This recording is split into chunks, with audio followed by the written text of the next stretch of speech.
So here is Adam and Eve. God presents Eve to Adam. It could be through a dating website, Facebook, wherever they met. And don't ask me that. Don't tell me Facebook didn't exist, because I'm trying to translate it to our current situation now and what God expects us to do.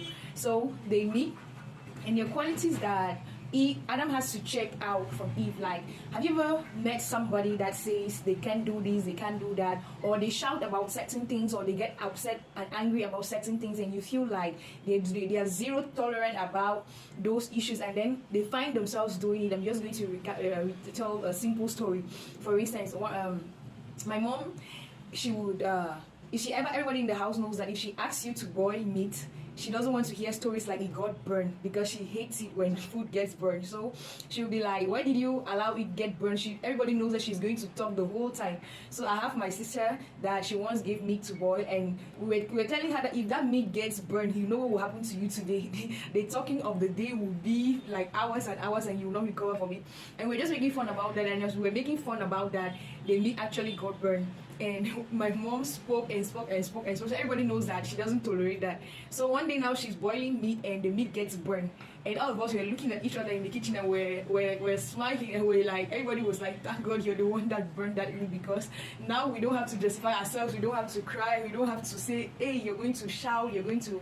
So the fact that somebody is not doing something now doesn't mean they're not going to do it later on in the future, and you have no guarantee. So you can even check some things. You can meet somebody and they have it all packed together, they have it everything put together, but how do you know that they're not going to do it? What's the guarantee that they're not going to behave like this? How can you check that out? That was what God was expecting from Adam. So Adam had to find out, and one of the things that he had to find out was Eve's faithfulness.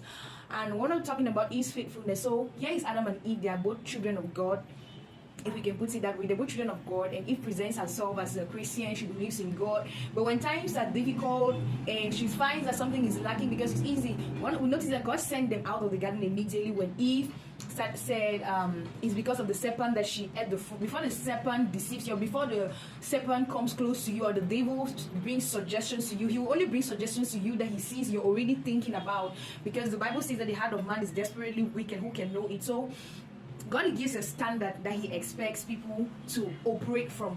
That's where in Genesis he will say he has given the dominion mandate to the man made of his likeness and his image. So aside, if we're going to globalize the qualities that we're going to be looking at, that Adam had to pay attention to, it will be God's likeness and image. Like, do they have those? Are they made in the image and the likeness of God? And when I mean the image of God, I mean do the person you're involved with see themselves the way God sees them? Because if they have issues, like, it's difficult for somebody that doesn't see their worth to see the worth of other people. If somebody minimizes themselves, they're definitely going to minimize other people. That's usually the tendency. So likeness, if you see somebody say, I'm a child of God, but their character has nothing to do with God, and you're wondering, what you say you're a child of God, and those are the things that we experience on a daily basis. So here is Adam and Eve, and Adam is like, God is expecting something from Adam. He presents Eve to Adam, like dating websites. We don't know what means God brought them together, but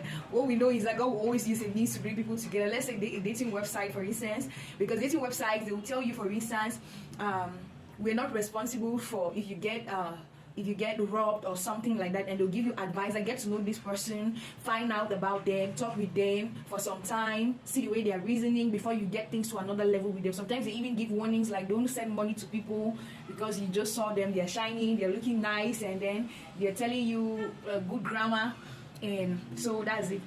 So there were certain expectations that God had of Adam, because he said he's making man and woman in the image and in the likeness of God, and they're going to come together and they're going to be fruitful, they're going to have dominion. But how do you know that? You meet somebody today, you don't know they are faithful, they have everything put together, they're looking nice, they're looking good, everything is packed, and the money is there, everything is there that you love. I'm talking about the money because yes, us women, we love everything. We love it when it's how do I put it, bling bling. But now you have to come to reality and check the real things and the real values and the real characters and the real character, if I can put it that way, the real things that matter most.